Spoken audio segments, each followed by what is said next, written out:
मैं ये सब सोच ही रहा था, तभी टीचर की बहुत प्यारी आवाज़ सुनाई दी। वो कहते हैं कि My children, this is the last lesson I shall give you. The order has come from Berlin to teach only German in the school of Alsace and Lorraine. The new master come tomorrow. This is your last French lesson. I want you to be very attentive. क्या last lesson? अरे यार, मैंने तो आज तक अपनी French language का एक वर्ड तक नहीं पता। मुझे तो कुछ लिखना भी नहीं आता। और आज मेरी आखिरी क्लास है। नहीं यार, मुझे इतना दुख हो रहा था, मैं बता भी नहीं सकता। मैं हमेशा क्लासरूम में कहीं और ही खोया रहता था, या फिर क्लास को बंक कर दिया करता था। मुझे क्या मालूम था कि आज ऐसा वक्त आएगा कि मैं अपनी फ्रेंच लैंग्वेज की आखिरी क्लास ले रहा हूँगा। ये किताबें जो पहले दुश्मन की तरह लगती थी, आज मेरे पुराने दोस्त लग रहे हैं, जिन्हें मैं कभी खोना नहीं चाहता था। और मेरे टीचर जो पहले मुझे एक क्रेजी नेचर के लगते थे, हमेशा अकड़ू स्वभाव के लगते थे, आज वही इंसान मुझे बहुत प्यारा लग रहा है। मैं अपने टीचर को ज़िंदगी में आखिरी बार देख रहा हूँ, और मुझे मालूम है आज के बाद इनको कभी मैं देख नहीं पाऊँगा।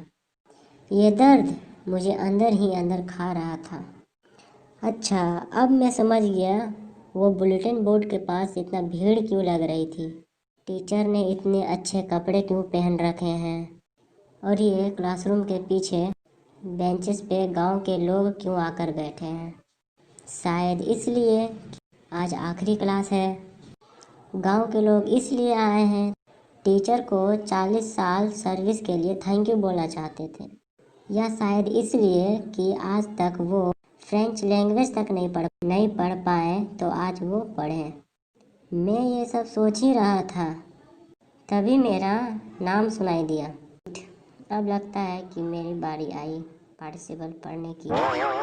मुझे पार्टिसिपल को चीख चीख कर पढ़ना था, लेकिन क्या मैं एक लाइन भी सुनाने का काबिल था? फिर भी मैं बोला और पहले ही शब्द में अटक गया। मुझे लगा कि अब मैं शायद पिटने वाला हूँ, लेकिन टीचर ने बड़े ही प्यारे शब्द में मुझे कहा, नन्हे फ्रेंच, मैं तुम्हें डांटूंगा नहीं। तुम्हें बड़ा बुरा लग रहा होगा। देखो, बात क्या है। प्रतिदिन हम खुद से कहते हैं, वाह, बड़ा समय है मेरे पास, मैं इसे कल याद कर लूँगा। और तुम देखो हम कहाँ निकल आए हैं। ओह, एल्सा के साथ यही बड़ी मुसीबत है। अब वे बाहर के लोग तुमसे मिलेंगे, उन्हें यह पूछने का अधिकार होगा, क्या बात है कि तुम अपने को फ्रेंच कहते हो और फिर भी तुम्हें अपनी भाषा ना बोल सकते हो और ना लिख सकते हो। लेकिन बेचारा नन्हे फ्रेंच, तुम सबसे बुरे नहीं हो। हम सबको अपने आप को दोष देना होगा। तुम्हारे माँ बाप तुम्हारी पढ़ाई के लिए अधिक उत्सुक न थे। वे तुम्हें किसी खेत या फैक्ट्री में काम पर लगाना अधिक पसंद करते थे, ताकि कुछ और पैसा मिल सके। और दोष मेरी भी है।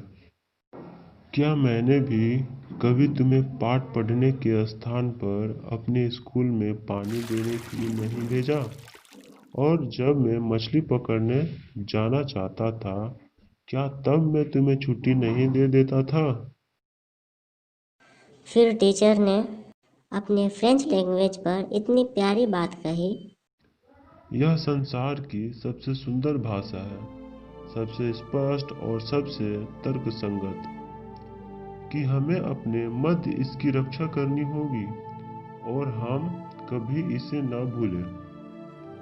क्योंकि जब किसी समाज को गुलाम बनाया जाता है, तो जब तक वे उसका समाज के लोगों अपनी भाषा को कसकर पकड़े रहते हैं, तब तक ऐसा है कि मानो उसके पास अपनी जेल की चाबी है।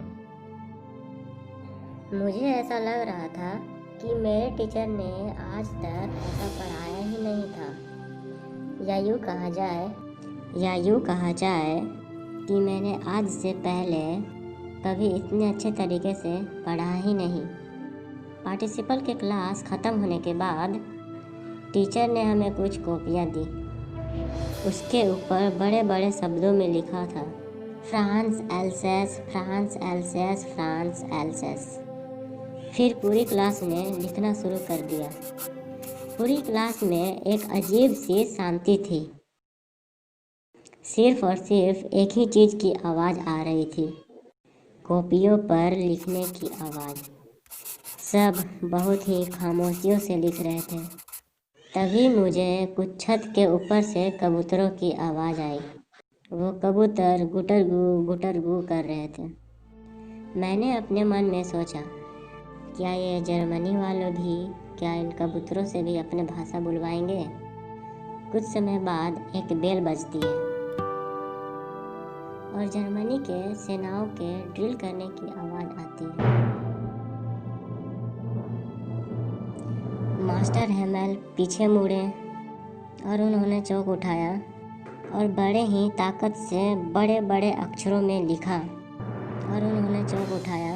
विवे ला फ्रांस। फ्रांस हमेशा आज़ाद रहे। और उन्होंने अपना सर ब्लैकबोर्ड की तरफ रखा और बिना मुड़े ये इशारों में कहा कि क्लास छुट्टी हो गई है और आप सब लोग जा सकते हैं। Thank you guys for watching this video अच्छा लगा हो तो लाइक कर दीजिएगा, अगर नहीं लगा हो तो डिसलाइक। कुछ पूछना हो तो कमेंट करिए, मैं ज़रूर रिप्लाई करूँगा। चैनल पर नए हैं